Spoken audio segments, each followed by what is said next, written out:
Hey everyone, it's me again, Brittany, and welcome to day 4-ish, maybe, of Grinchmas. And today, the video we're doing is 22 5-star predictions for 2022. This is kind of a mix between my most anticipated and just like books that I want to read in 2022. I used to do both of those videos separately, and now I kind of wanted to combine it into one mishmash of just like 5-star predictions, things that I think that I'm really going to like, and not maybe concentrate on the other two versions of this video. I'm not sure. We'll see. If you end up really wanting it, then I can probably still do those, but I think this is going to be a more fun and interesting idea. I love when Chandler does this every single year. I just actually watched her 22 5-star predictions for 2022 video like a few days ago, so she was definitely the inspiration behind letting go of my old version of this and making this anew.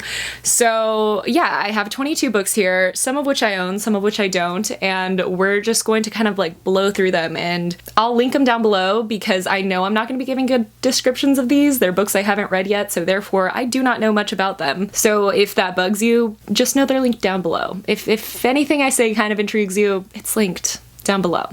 So let's actually just kind of get it started. This is in no particular order, and I think that, well, okay, there's gonna be a little bit of an order. I want to start with the books that I don't own, and then we'll talk about the books that I do currently own. So there's, I think, like 8 or so, maybe 10 books that I don't. Maybe 3 of them haven't actually come out yet. The other ones, they're out, I just don't own them. So let's dive in. My first 5-star prediction is pretty predictable.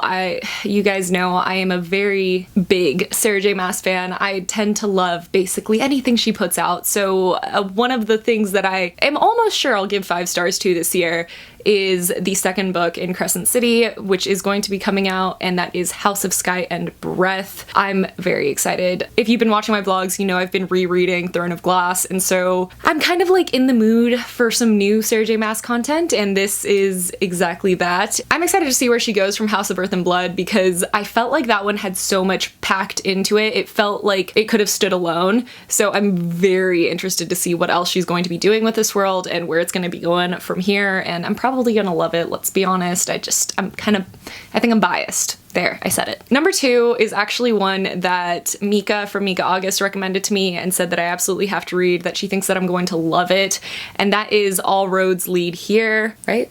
Yeah. By Mariana Zapata.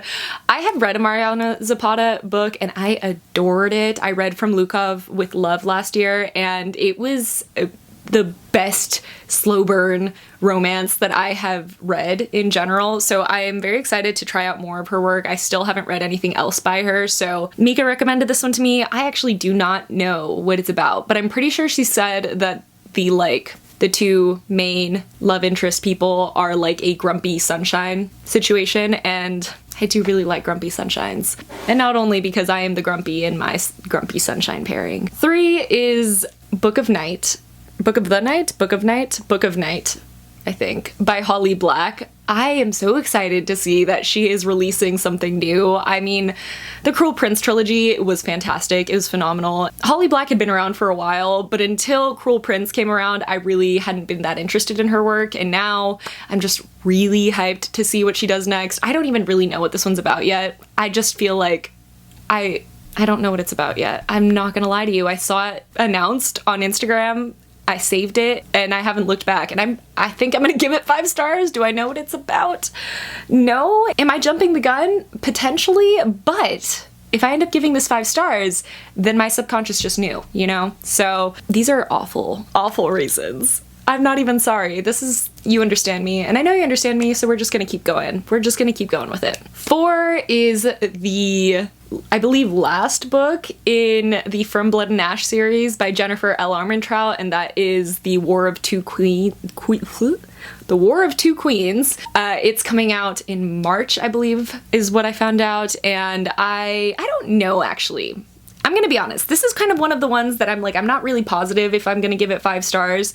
And I feel like if I give it 5 stars, it'll be purely for like nostalgic reasons. Like not even nostalgic because I didn't read it that long ago. I loved Kingdom of Flesh and Fire. So even though Crown of Gilded Bones I didn't love as much, I have like hope that she's just going to end this with a bang, and then I'm gonna give it 5 stars. It's also really satisfying to like watch a series end, so I feel like that's gonna have an effect on my rating on it. So From Blood and Ash, you know, I was about to start explaining what it was, but I haven't really been explaining up until this point, so I feel like that would ruin my flow. But I mean, it's a romance. It's a fantasy romance, and it's steamy.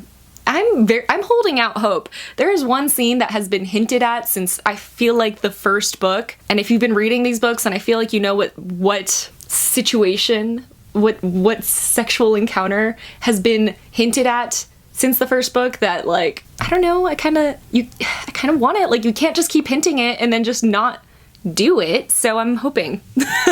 5 is the second book in These Violent Delights by Chloe Gong, and it's Our Violent Ends. I really loved These Violent Delights. It's just like such good vibes. It's flapper vibes, and it's in Shanghai, and it's based off of Romeo and Juliet, and it's just a lot of things that I already thought I would like, and then I ended up loving the first book, and I just feel like the second book is gonna be on the same level for me. I feel like I'm gonna love it just as much, especially now that I'm in like more of a reading mood. If I loved These Violent Delights as much as I did when I was kind of in a reading slump, I feel like now that I'm in a good reading mood, Our Violent Ends is just gonna hit that much better.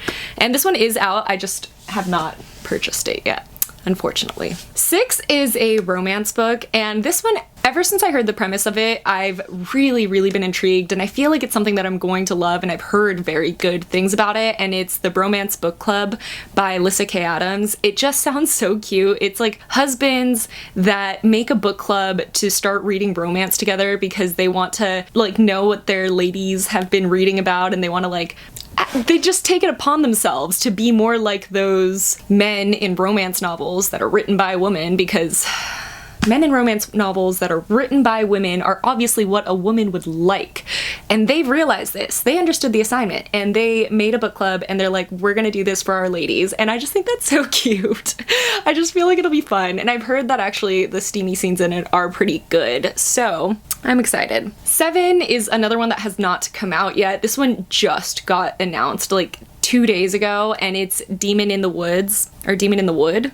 I wrote down Demon in the Wood, but I'm putting the cover here, so you know, by Leigh Bardugo, and it's actually a graphic novel that's a prequel for The Darkling, and I think this is gonna be so cool. I just have so many questions about The Darkling that I think it's so nice that she's expanding on his storyline and kind of giving us more, and I think it's really cool that it's being done in a graphic novel form. I just feel like I couldn't have asked for something. I didn't even know I wanted this. Does that make sense? Like, I didn't even know that that is the format in which I wanted this content, and I didn't even think that she was going to be making this content. So to have both of those things come to fruition in one novel, I'm excited. I'm excited, and I think I'm going to give it 5 stars because I still love the Darkling. I still love the Darkling.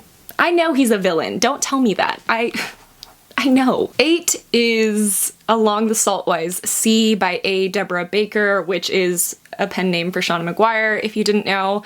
And this is actually the second book in the Over the Woodward Wall books that she wrote that take place, well, it's a story that is within Middle Game. Like, this is a story within a story, and she actually wrote out the stories for you to read if you would like to, and it's so whimsical and fantastical. It's portal fantasy, it's nonsensical. I really enjoyed Over the Woodward Wall, and the moment I finished it and realized that there was going to be more added onto it, I was so excited. So Along the Saltwise Sea has, I believe, already come out. I just haven't gotten it yet, so when I do get my hands on it, I feel like it's a 5-star read. I really tend to enjoy nonsensical stories, and I tend to rate them really high. Like, whether they're really good or not, I just think that something about the way that the writing is done. I think that when an author has very beautiful writing, very like fluid and perfect storytelling skills, that when they write a nonsensical world, it just fits for me. This is kind of like how I loved Furthermore by Tahata Mafi. And obviously, I mean, Alice's Adventures in Wonderland is amazing. It's the blueprint. But I just think I just think I'm gonna like it. I'm gonna love it, actually. I'm gonna give it 5 stars. I can feel it. 9 is actually a book that I talked about in my online book shopping video, which I'll link up above if you haven't seen it yet, but it is Fangs by Sarah Anderson. I have been wanting to read this. I kind of came across it by chance on Amazon, and that's when I added it onto my wish list, and I've been seeing so many people read it since then, and every time that I've heard someone talk about it, they just loved it. They think that it's very cute. It's a short, sweet, like, romance graphic novel, and the actual book itself is so stunning already, so I guess whether you like it or not, it's a very pretty book to have on your shelf if you're that kind of person, which I kind of am. So I think it'll be lovely though. I've seen the art for it. I think that I'm going to like it. I think it's a good one to have on this list to balance out some of the very, very large books that I haven't even talked about yet. So yeah. And the last book that I do not physically own but I still think I'm gonna give 5 stars, is The Midnight Library by Matt Haig. This is one that from the moment I've heard people talk about it, I think it's something I would love. It has a lot of the elements of stories that I've loved in the past. It reminds me a little bit of The Archived. It reminds me a little bit of The Starless Sea, but I haven't read The Starless Sea, so that one's a little bit you know? But it definitely reminds me of The Archived by V.E. Schwab, and I loved The Archived, and I think that this is gonna be one of those kind of like heart-wrenching stories that I do adore. It, I believe, has to do with someone that wants to end their life or does try to end their life, and they end up in a library where they get to see all of the ways that their lives could have been different based on different decisions that they had made, and whether like the decisions that they actually made were the best ones for them in the end. I feel like it's gonna pull on my heartstrings, and I tend to really enjoy sad books like that, so I think I'm gonna like it, even if it's sad. Luna's crying. One sec. I'm coming. Come in. Okay, now you're stuck in here, okay? All right, and now 11. I want to read The Little Prince. My mom got me the original like paperback cover a while ago, and actually recently she went to France and she found this copy, and it's so beautiful. I kept it in the plastic because I'm kind of crazy like that. I just think that I'm really going to enjoy this story. It seems so lovely, and I think it's even more special because my mom wants me to read it so much because she loves the story so much. I just think it's finally time. I need to put it into a video like this so that I finally force myself to read it, because I think I'm going to adore it. It seems heartwarming and sad and lovely and short, sweet, and to the point. Unlike how I talk. I do not talk short, sweet, and to the point. I talk long, rough, and veers off track to go on a million side quests, you know? Heart of Flames by Nikki Palpretto. This is the second book that came after Crown of Feathers. I loved Crown of Feathers when I read it a couple of years ago, and I wanted to read this the moment it came out. Actually, I believe the third book is already out for this as well, but I never got to it. I was in a slump. I'm kind of glad I didn't push myself to read it because I don't think that I would have enjoyed it as much as it deserves. This is just a really great story. I've never really seen Phoenixi, I don't know how to say that, in stories besides this, like especially in the way that these are written, and I just think that the world that Nikki Palpretto has made is so fascinating. It's like it's still something I think about, and I am surprised that it's taken me this long to actually pick up the second book, and because of that I feel like the anticipation alone lends toward this being a very highly rated book by me. Oh guys, some of you might be really excited for this one because let me tell you, I read the first book years ago, and I've had people begging me to read the second book since then, but I did not want to because the third book has not been released yet. It's been years and years, and there's still no end in sight. And you know what? I'm just gonna do it. It's time to read the second book. The Wise Man's Fear by Patrick Rothfuss. I loved The Name of the Wind. It is probably the first adult fantasy novel, like real adult fantasy novel. I don't like to put it in those terms, but like the one that felt the most adult fantasy-esque in my reading experience, and I really enjoyed it. It has a lot of like traveling. It's slow. It's building. There's dual timelines, and the main character that we follow, we're not entirely sure if he's the good guy or the bad guy. We kind of are leaning towards the bad guy, in my opinion. But his story is so interesting. You don't know how he ends up being this villain, but you're gonna watch it happen. And I think I'm going to adore this. I think it's gonna take me a while. I think that this will take me a long time, but I think that I'll give it 5 stars. I really like journey stories. I like the ones where they're traveling on the road for a while. I like the ones where they go to a school where they discover all their talents. I like the chosen one kind of vibes, which this has, trust me. I think I'm gonna love it. I think it's good that I'm finally like accepting that I just need to read it, and if the 3rd book never comes out, then it never comes out, but at least I read the 2nd, you know? And now on a much shorter scale, Raven by Cami Garcia and Gabriel Piccolo. This is a graphic novel, comic book style book, and it's the first one, I believe, in the ones that he's written so far, because there's this one, there's Beast Boy, and then there's Raven and Beast Boy. Raven's actually my favorite like Teen Titan character from Teen Titans, like the original, not Teen Titans Go. You know which one I'm talking about. If you know which cartoon Teen Titans I'm talking about when it's not Teen Titans Go. Raven was always my favorite. I loved her. She was so sassy and so unlikable and grumpy, and I love that for her. And I have been dying to read this for a long time. His art style is amazing, so I just want to get to it. I think I'm gonna love them. That's why it's in this video. What number is that? So 11, 12, 13, 14. So 15th? Are we surprised? Maybe, actually, if you haven't been watching my vlogs, but Jade City by Fonda Lee. I haven't started this. I bought the fancy editions that Illumicrate made for the entire trilogy, and I still have not read the first book, but this has drawn me in from the moment that I saw Fonda Lee on Twitter. I think it was right after she had published the first book. Like, I don't think the second book was out yet when I found her on Twitter, and she was promoting her own book, and I was like, oh my gosh, that sounds like a really cool story. And it's a fantasy novel, and all I knew was there was like guns, and that was really it. That was all I knew. That's to this day still mostly all I know, but I think that was enough for me. I will say I've read like the first couple of lines in this, and it drew me in. I think that her writing style is really gonna mesh with me. I think that this kind of like steampunk fantasy novel, I'm saying steampunk, I have no idea if it's actually steampunk. I just feel like steampunk vibes, or maybe even like Six of Crows vibes, because Six of Crows is a fantasy novel that has guns in it, and I feel like I'm gonna have an essence that reminds me of that. I don't think that they're gonna be anything alike, but I don't know. I don't know where I was going with that. I just think that like aesthetically it appeals to me.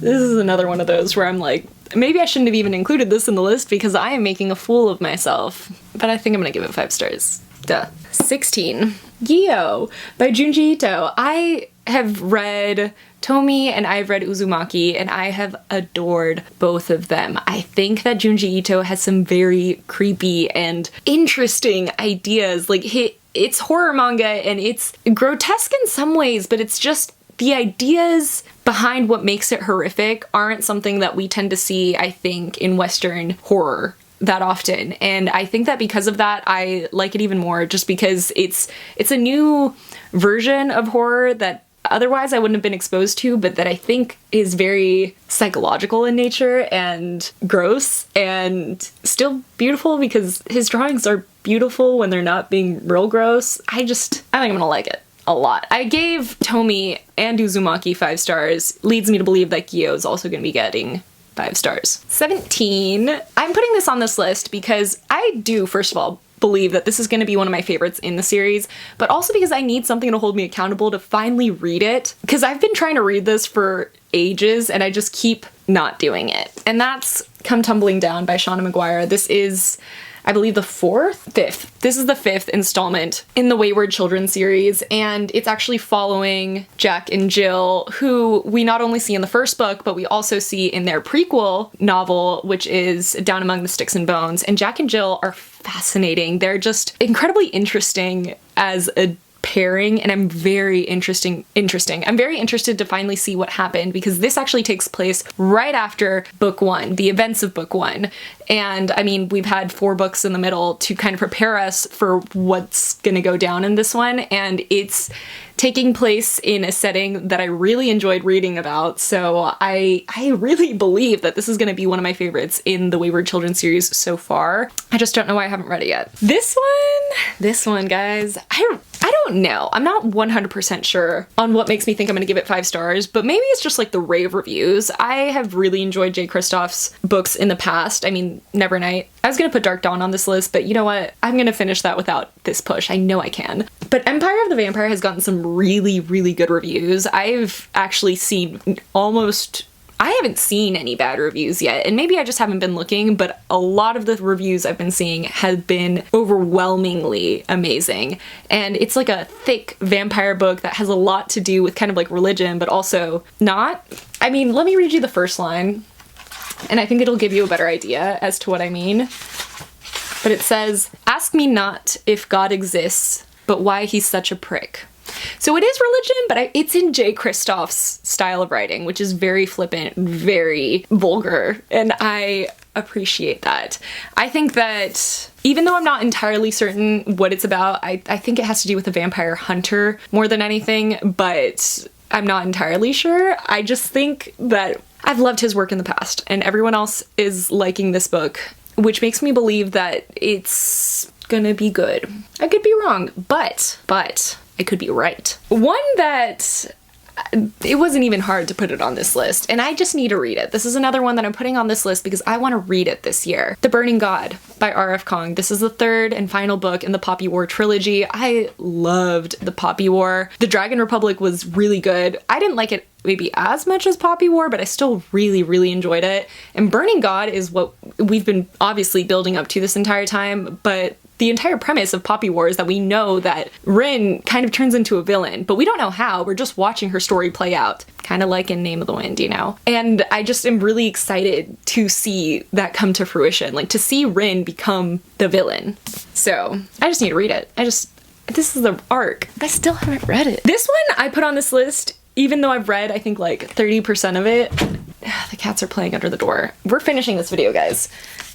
Dark Age by Pierce Brown. I don't feel like I need to explain this. I have loved every single one of Pierce Brown's books in this series, and I have already really enjoyed the first 30% of this, even though it was slow. So I just expect to really enjoy the last bit. I like this space drama setting. I love the characters. I love how much we know them, and I really, really enjoy Pierce Brown's writing. I think that it's just, he has a way of describing war that makes it feel so realistic, and like everything that's at stake is very much realistic. It's kind of the opposite of what Sarah J Maas tends to do, where in her wars it feels like there's maybe not enough death. Pierce Brown is gonna kill everybody, it feels like anyone that you grow attached to, just be prepared that they might die. And I think that I like that about this, and I really enjoy his writing. I like his thoughts on like the political motives behind all of his characters'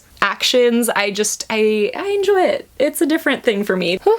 Okay, we're getting down to the last 2. So number 21, The Heart Principle by Helen Huang. I've seen mixed reviews on this. I have, but I really, really loved The Kiss Quotient, and I really, really loved The Bride Test. And even though I've seen some pretty mixed reviews on this, I have high hopes. I think that this is one of the first romances that I picked up was The Kiss Quotient, so I feel very optimistic going into The Heart Principle, and it's following a character that I've been very interested in seeing, like, their relationship life come to light into. That sentence was not grammatically correct, nor did it make sense, but emotionally I feel like you got me. I have high hopes.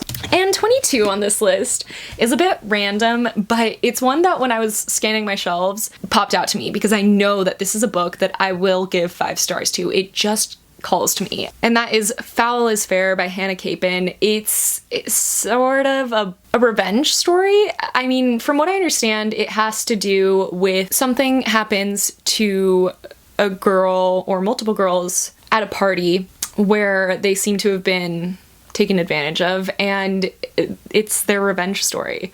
it's them getting revenge on the guys that did that. And I love it. I love the idea of like seeing angry girls taking out their anger. I don't know. Maybe it's because I'm on the angry side. I'm not even a little bit on the angry side. I am on the angry side. It doesn't come off that way in my videos, and I'm very much aware of that, but I think that it would be nice to see other people being angry. Does that make sense? I think it does. It kind of gives me the same vibes of, what was it? The Female of the Species by Mindy McGinnis, because that is a very strong like revenge story, like murder story, and I loved that. So if it's anything like that, I think that I'll adore Foul is Fair. And those are the 22 books. This was chaotic. I didn't explain anything very well. Again, I'm actually not very sorry. That's kind of what I wanted this video to be. I just wanted to throw this out there, and I wanted to have this on record somewhere so that I actually potentially read all 22 of these books. Who knows? Maybe I'll be like Chandler and actually read them and then have like a, were they actually 5 stars at the end of the year? If I'm on my, if I get my life together and actually do everything that I would like to do, that is my highest hope. Chandler just really looks like she has her life together. But that's gonna be it for this video today. I hope you're having a lovely holiday season. I hope that you're having a lovely week. I am personally a little bit stressed, but still having fun. So I'm gonna go, and let me know, what is a book that you think you're gonna give 5 stars to next year? Let me know. Okay, I will see you guys tomorrow.